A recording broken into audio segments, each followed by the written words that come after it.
Saudara sekalian yang kekasih, pemberitaan firman Tuhan pada kesempatan ini berjudul Pembaringan Terakhir.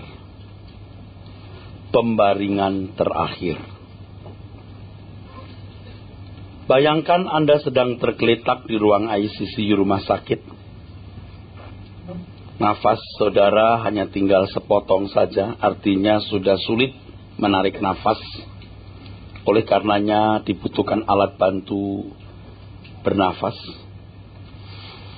Tidak ada bunyi musik klasik atau lagu pop. Yang terdengar hanyalah alat-alat kedokteran yang suaranya monoton, menopang nyawa orang-orang yang sedang sekarat, termasuk saudara. Bunyi alat-alat kedokteran itu membangkitkan bulu kuduk berdiri. Kalaupun bisa terdengar suara nyanyian, maka yang terdengar adalah nyanyian kematian. Seakan-akan penghuni ruangan ICU tersebut sedang mempersiapkan suatu paduan suara bersama, hendak menyenandungkan nyanyian kematian. Bayangkan saudaraku, sebab bukan tidak mungkin kita akan ada di ruangan itu. Cepat atau lambat kita akan menemukan tempat pembaringan terakhir kita. Kalau di ruang ICU yang menjadi tempat pembaringan terakhir, Anda tidak bisa membedakan kapan siang, kapan malam. Yang saudara tahu bila malam adalah semua menjadi senyap.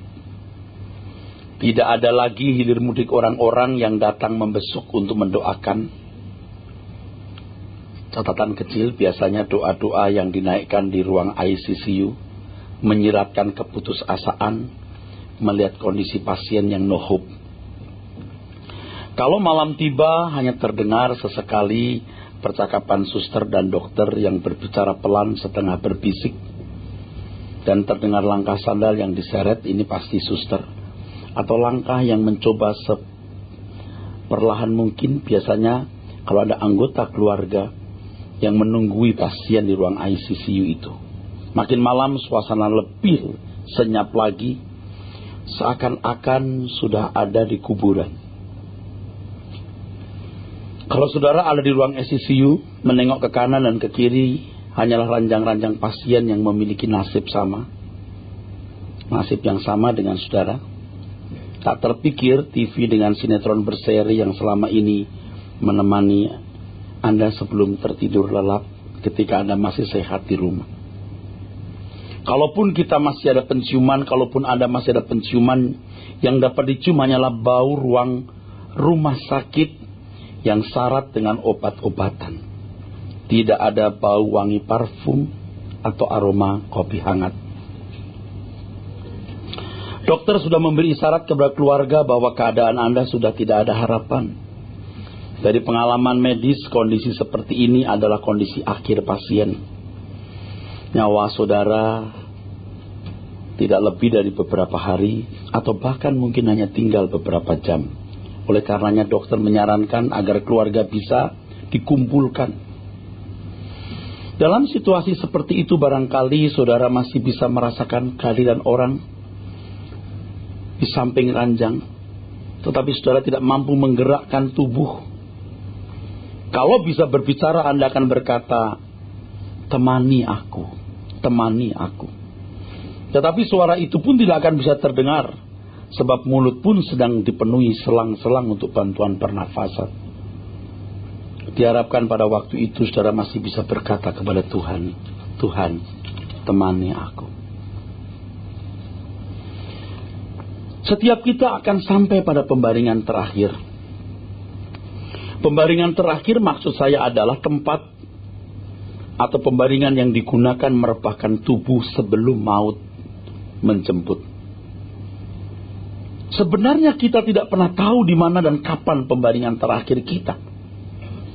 Sebab ada orang yang rebahan pada sore hari, tertidur, ternyata esoknya sudah terbujur kaku. Tempat tidur di rumah itulah pembaringan terakhirnya. Tidak sedikit orang yang pembaringan terakhirnya adalah jalan beraspal, yaitu ketika ia tergeletak di jalan karena suatu kecelakaan. Ada pula yang pembaringan terakhirnya adalah kursi pesawat, kursi bus, atau tempat duduk kapal feri, di mana terjadi kecelakaan di sana dan orang-orang belum sempat keluar dari kursi duduknya. Pernah seorang teman ketika saya masih muda, saudara, dia termasuk senior saya menjadi guru sekolah minggu, aktivis remaja pemuda. Dia seorang pendeta muda yang ketika mengendara mobil tiba-tiba dadanya sesak. Dia menepi, sempat menelpon ke rumah, mematikan mesin mobil. Seiring dengan matinya mesin mobil, ajalnya tiba. Sakit jantung.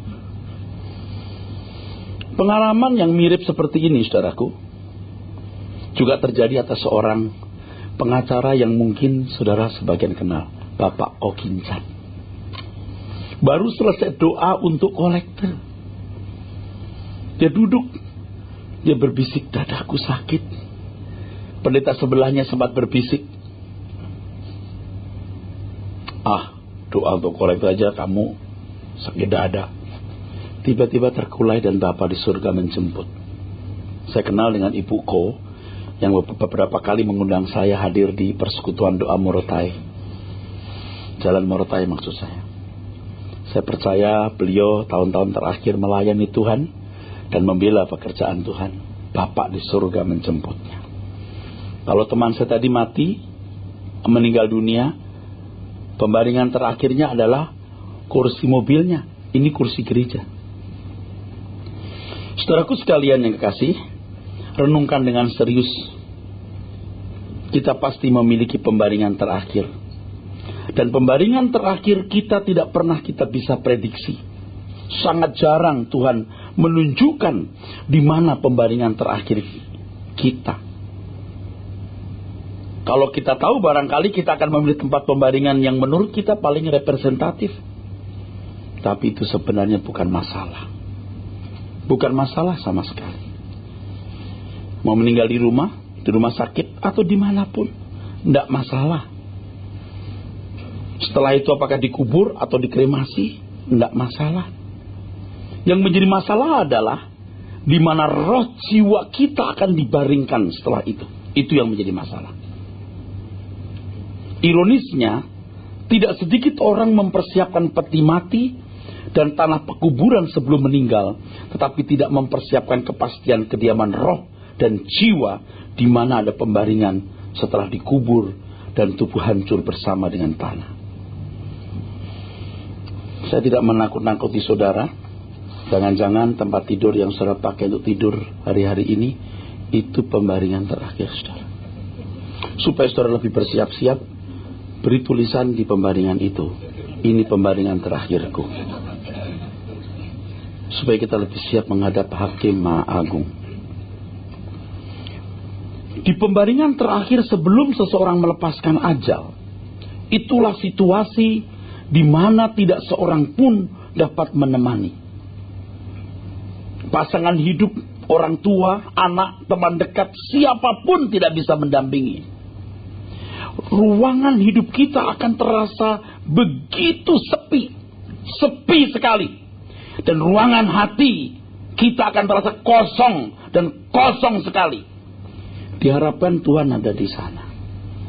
Diharapkan Tuhan ada di ruangan itu supaya tidak ada kesepian atau kehampaan. Tuhan yang selama itu telah menempatinya dengan nyaman. Dengan nyaman artinya tidak ada yang lain yang menempati selain Dia. Sebab seperti yang dikatakan Tuhan Yesus di Injil Matius pasal 6 ayat 24, kamu tidak bisa mengabdi kepada dua Tuhan. Ruangan hidup kita haruslah menjadi ruangan pribadi Tuhan.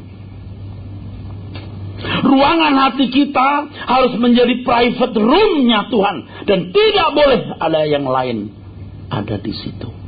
The only world I have is you, Lord. Tuhan Yesus menginginkan ruangan hidup kita menjadi ruangan pribadinya.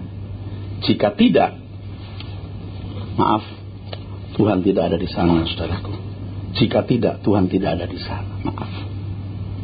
Sorry, Tuhan tidak ada di sana. Dan saya harus mengatakan dengan tegas bahwa sebagian besar saudara belum melakukan dengan baik. Sebagian besar orang tidak melakukan dengan baik. Banyak keinginan-keinginan. Masih ada berhala-berhala dalam hidupnya, sehingga Tuhan tidak nyaman ada di situ. Yakobus pasal 4 ayat 1 sampai 3. Begitu banyak keinginanmu, dan itu membuat engkau bersahabat dengan dunia.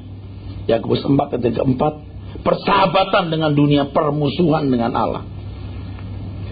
Jadi ketika kita di pembaringan terakhir dan Tuhan Yesus ada di ruangan hidup kita, di ruangan hati kita, tidak sepi, tidak hampa, sebab Tuhan ada di sana.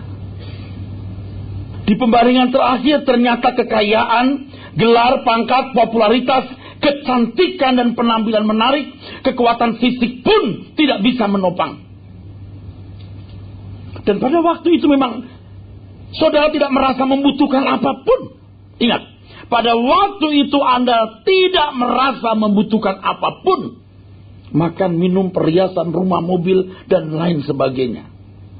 Pada waktu itulah saudara akan mengerti mengapa Tuhan mengatakan hidup manusia tidak bergantung pada kekayaannya. Lukas pasal 12 ayat 15. Tidak bergantung pada kekayaannya. Barulah Anda menyadari bahwa semua yang selama ini Anda kejar adalah mamon yang tidak jujur. Ternyata yang mamon itu, kekayaan, harta, tidak bisa dipercayai. Pada saat di mana saudara membutuhkan topangan, ternyata yang selama ini dianggap sebagai penopang utama tidak berdaya sama sekali.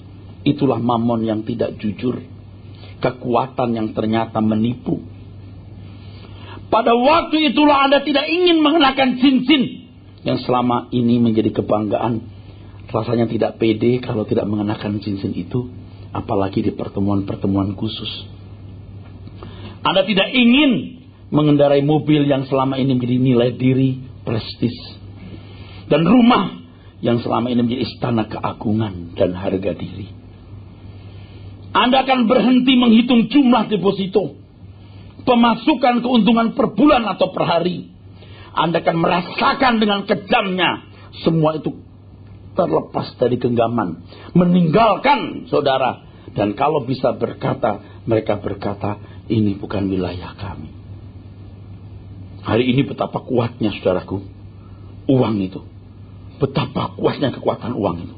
Uang bisa memutarbalikkan hukum. Orang salah jadi benar, orang benar bisa salah, masuk penjara. Uang bisa mengatur hukum, titik komanya bisa dirubah. Uang bisa membeli jabatan. Uang bisa mengatur peradilan. Rasanya kekuatan uang nyaris tidak terbatas. Maka orang mengharapkan topangan itu.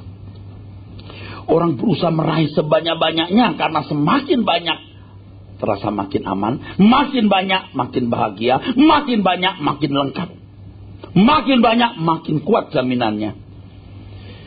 Tetapi saudara, ketika ada di pembaringan terakhir, mereka akan berkata, ini bukan wilayah kami. Tragis saudaraku. Nah, pada waktu itu barangkali yang Anda butuhkan seorang pendeta.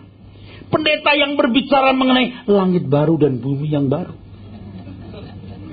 Anda mungkin berkata, tolong panggil pendeta satu itu yang bisa menjawab ada apa di balik ini semua. Langit baru, bumi baru. Barangkali pendeta itu tidak bisa hadir karena sedang ada pelayanan di daerah. Atau tugas lain. Atau jangan-jangan pendeta itu telah dijemput oleh majikannya pulang ke rumah abadi. Kalaupun dia datang, dia nggak bisa berbuat banyak. Dia bukan Tuhan. Dia hanya hamba yang juga bergumul bagaimana berkenan kepada majikannya.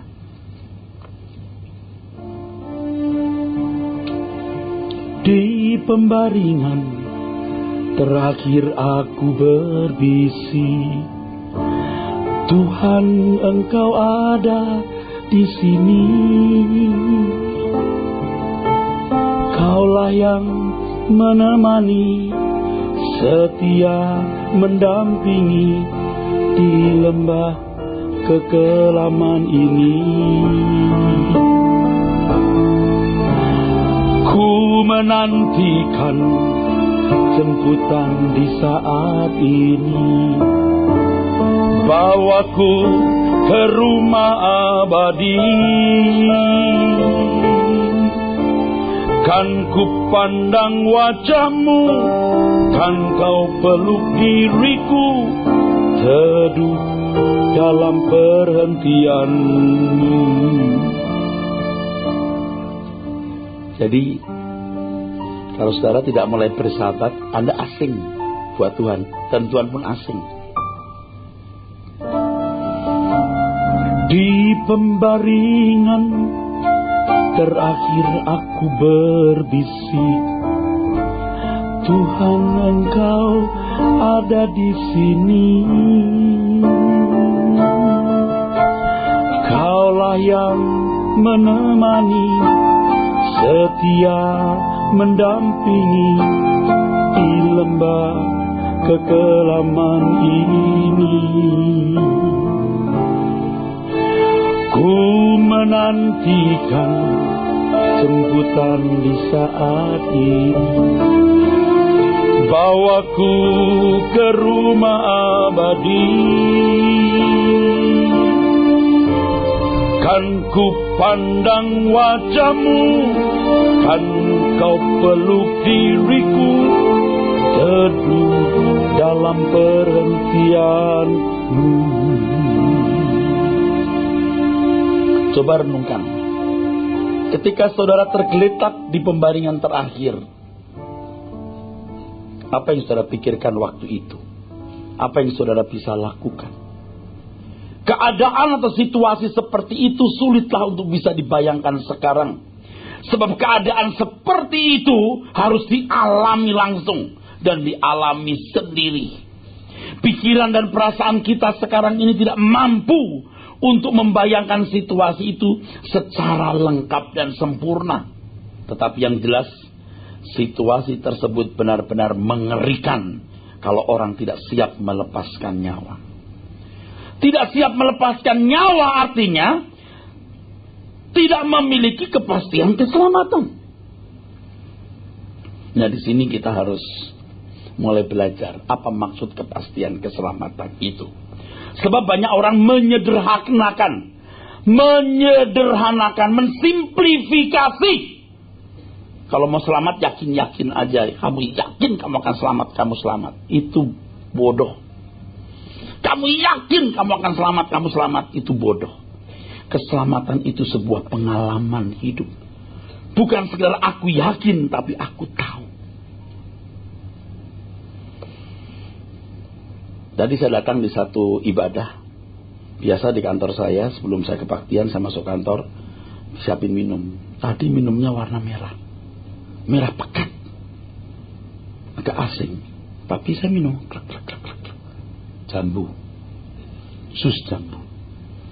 Tapi ketika saya di satu tempat lain, minum yang diberikan ke saya kecoklat-coklatan kayak comberan. Apa ini? Tapi saya glek. Ini kalau nggak sawo, ini apel. Kalau saya ditanya, Pak Eros yakin itu minuman tidak membahayakan? Aku nggak yakin, aku tahu. Aku sudah bersama-sama dengan mereka beberapa tahun. Bahkan di antara mereka belasan tahun kenal saya. Tidak mungkin meracuni saya. Tidak mungkin meracuni saya. Saya tahu. Karena minggu-minggu kemarin saya juga minum minuman di meja yang sama. Saya tidak mati. Jadi saya yakin saya mati. Saya tahu.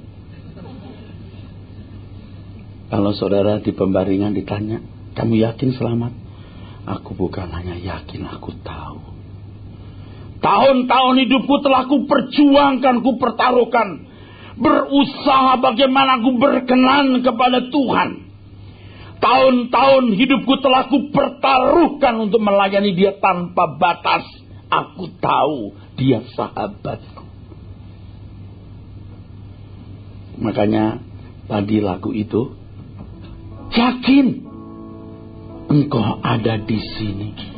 Nggak nyari-nyari, yakin Tuhan besertaku. Nggak, aku tahu. Ini penting. Amin. Satu ini penting. Yakin Pak, kan selamat yakin aja. Oh enggak, bukan yakin, you harus tahu. Nah ini kebodohan yang ada dalam banyak hidup orang Kristen loh. Yakin kalau mati you selamat. Yakin harus yakin. Bukan yakin, you harus mengalami. Aku tahu Dia tak kenal aku. Aku tahu Dia kenal aku. Orang harus punya pengalaman real. Nggak bisa cuman yakin-yakin. Di pembaringan terakhir aku berbisik, Tuhan Engkau ada di sini. Kaulah yang menemani, setia mendampingi di lembah kekelaman ini. Ku menantikan jemputan di saat ini, bawaku ke rumah abadi. Kan ku pandang wajahmu, kan kau peluk diriku, teduh dalam perhentianmu. Nggak nyari-nyari saudara. Nggak lihat orang lalu berkata mani aku. Nggak lagi. Kita memang nggak bisa sama-sama terus. Aku udah diajar sama gembala Rehobot, kalau di pembaringan nggak ada yang bisa menemani. Maka jauh-jauh hari aku cari teman. Aku udah diajar. Kekayaan punya wilayah yang tidak bisa masuk ketika aku ada di pembaringan terakhirku. Di pembaringan terakhir aku berbisik, Tuhan Yesus, Engkau ada di sini. Kaulah yang menemani, setia mendampingi di lembah kekelaman ini. Ku menantikan jemputan di saat ini, bawaku ke rumah abadi. Kan ku pandang wajahmu, kan kau peluk diriku, teduh dalam perhentianmu. Pembaringan terakhir sebelum seseorang menutup mata adalah situasi yang paling dahsyat. Lebih dahsyat dibanding dengan situasi apapun yang pernah saudara alami dalam hidup. Tidak ada pengalaman yang lebih menggetarkan di bumi ini lebih dari ketika seseorang melepaskan nyawanya.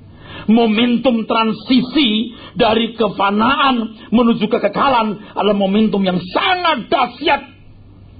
Kalau hanya situasi ekonomi ambruk sehingga jatuh miskin, kegagalan studi, kegagalan rumah tangga, dan lain sebagainya, tidaklah sebanding dengan situasi ketika seseorang tidak melepaskan nyawanya. Situasi di mana ketika seseorang hendak bersentuhan dengan kekekalan, sementara ia tidak siap mengadakan perjalanan menuju kekekalan itu. Dan persiapannya harus jauh-jauh hari, saudara. Kalau ini kekekalan, kita cuma waktu 70 tahun. Jangan saudara berpikir nanti di sini 5 tahun sebelum meninggal, kamu pun nggak tahu kapan meninggal. Di sini saya persiapan. Nggak sebanding dong. Tak terhingga lalu cuman 3-4 tahun di sini. Konyol. Maka jauh-jauh hari kita persiapkan, saudara. Nah, banyak orang tidak pusingkan itu. Banyak orang tidak peduli hal itu, saudaraku sekalian. Ini situasi yang mengerikan ketika seorang tidak siap mengadakan perjalanan menuju kekekalan. Itulah sebabnya Tuhan Yesus berkata, jangan takut kepada apa yang dapat membunuh tubuh, tapi yang tidak berkuasa membuang jiwa ke dalam neraka. Takutlah kepada Allah yang berkuasa bukan saja membunuh tubuh, tapi membuang jiwa ke dalam neraka. Saudara, sekarang Anda bisa mengerti mengapa Tuhan berkata, carilah dahulu kerajaan Allah. Jauh-jauh hari, sedini mungkin, pada waktu Anda di pembaringan, dan Anda mencoba untuk mencari Tuhan tapi tidak mampu karena sudah menjadi begitu asing. Pada waktu itu Anda bisa mengingat ketika Anda menolak datang ke suara kebenaran. Anda menganggap datang ke pedalaman Alkitab terlalu sulit. Anda lebih sibuk dengan hobi daripada mendengarkan khotbah. Anda tenggelam dengan sinetron bersambung, tapi tidak belajar melalui majalah rohani truth, renungan truth yang penuh dengan kebenaran, yang membawa Anda kepada kebenaran. Macet, Pak. Kalau dari Kelapa Gading 2 jam, kadang-kadang lebay. 1 jam mungkin. Dibikin 2 jam. Kalau di Pluit, Pak, 3 jam setengah. Aduh, lebay.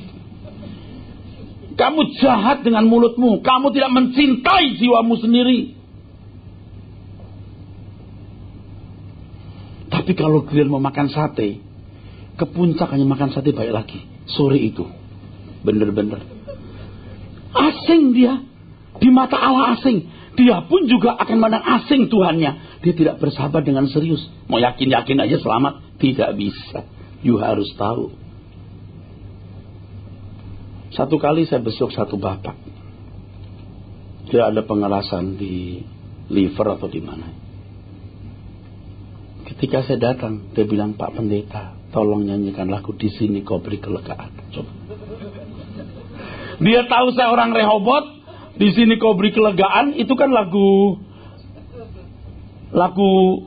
wajib atau kebangsaan gitu di Rehobot ini. Saya suruh nyanyi. Coba kira-kira saya nyanyi nggak? Ya nyanyi. Masa nggak mau? Di situ ada beberapa orang, saya jadi kayak anak SD yang disetrap guru. Di sini Kau beri kelegaan,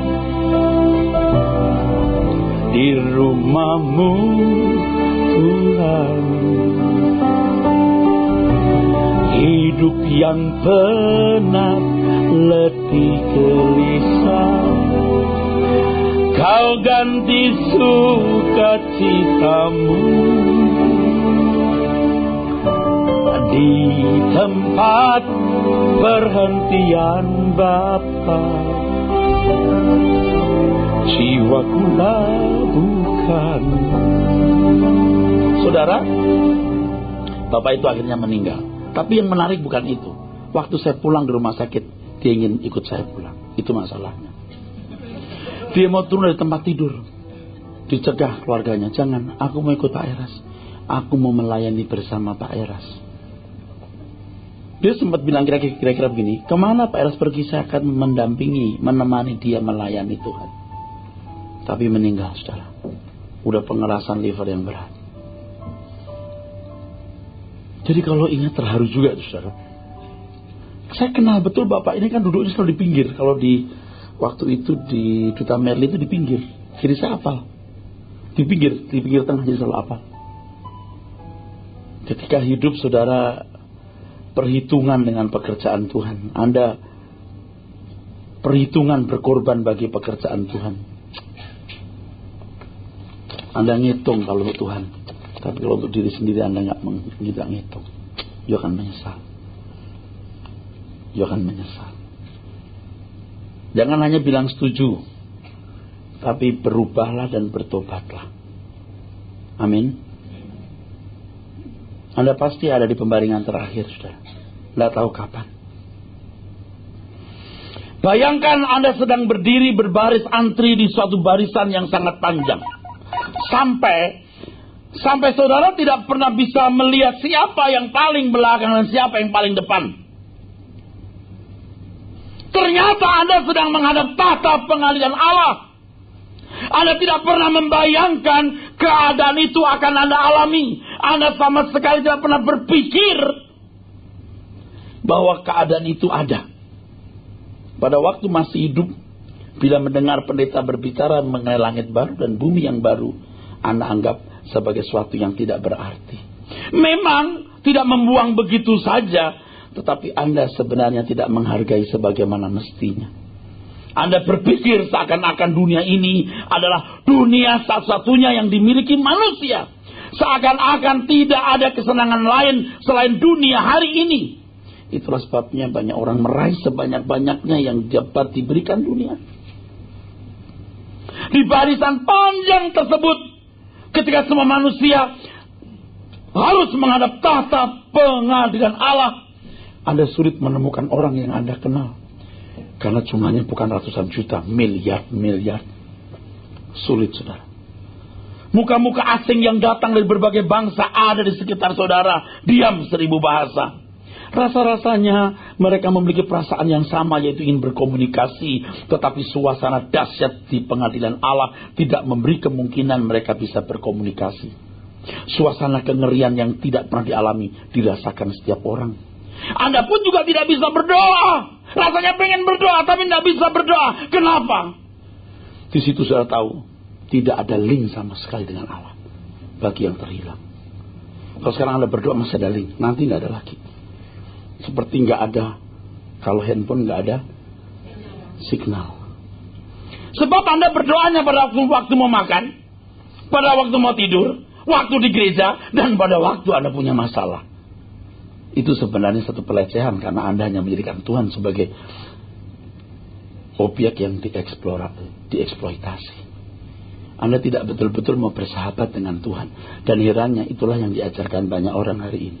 Benar-benar ngawur, saudara. Benar-benar ngawur. Allah itu baik, berkuasa, memberkati.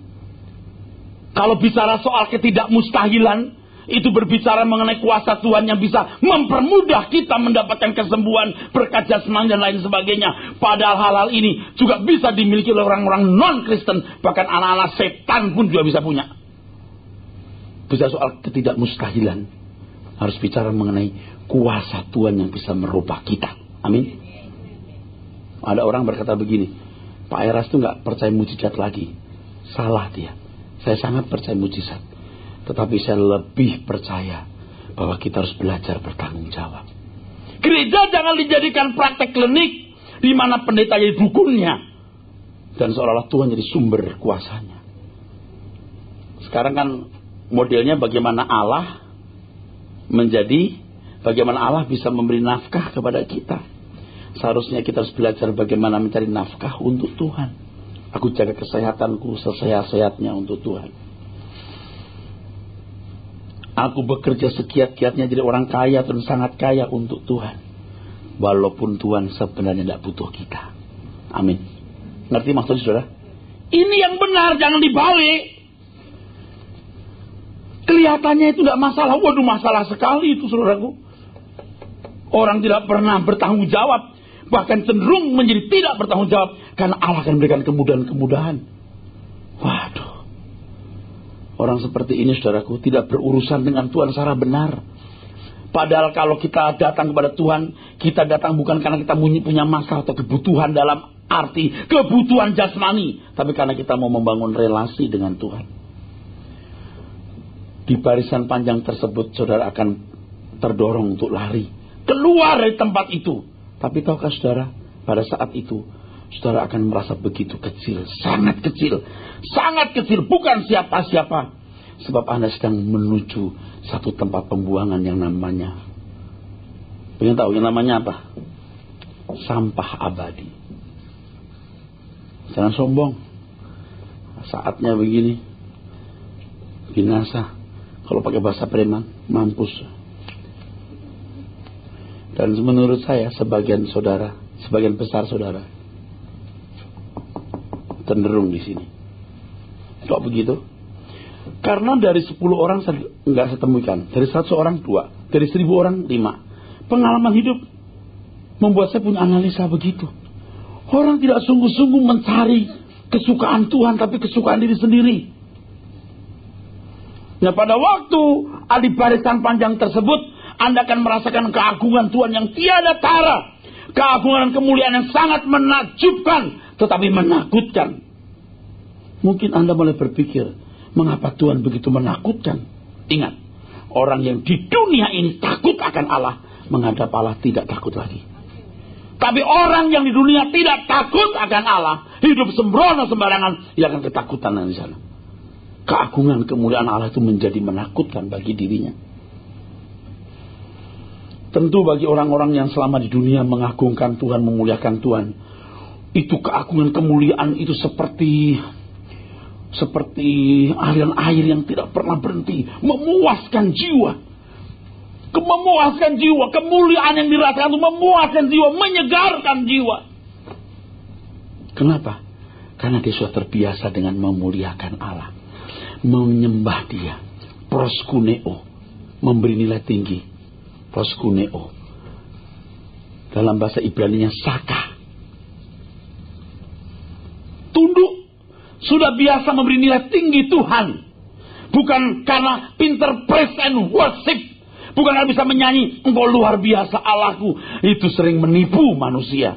Yang penting bagaimana setiap hari Anda memberi nilai tinggi Tuhan. Amin. Itu yang penting. Memberi nilai tinggi Tuhan, dibiasakan setiap hari. Mereka yang sudah akrab dengan kehadiran Tuhan dalam hidup mereka, mereka bukan saja mampu berdoa pada waktu di kekalan, tapi bahkan mampu bercengkerama dengan Dia. Bagaimana, saudara? Apakah saudara siap masuk di pembaringan terakhir, saudara? Saya tidak ada motif lain kecuali menyampaikan firman Tuhan ini semurni-murninya. Di tengah-tengah penyesatan yang luar biasa di banyak gereja dan persekutuan hari-hari ini. Coba saudara renungkan, saudara. Seandainya tidak pernah ada Anda di dunia ini, seandainya tidak pernah ada Anda dalam kenyataan hidup ini, nah, untuk ini perlu waktu cukup panjang, saudara. Saya merenungkan 1-2 menit rasanya belum. Saya diam.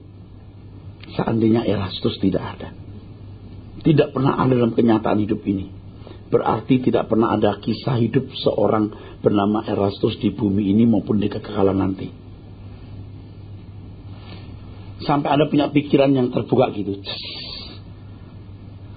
Seandainya tidak ada Erastus,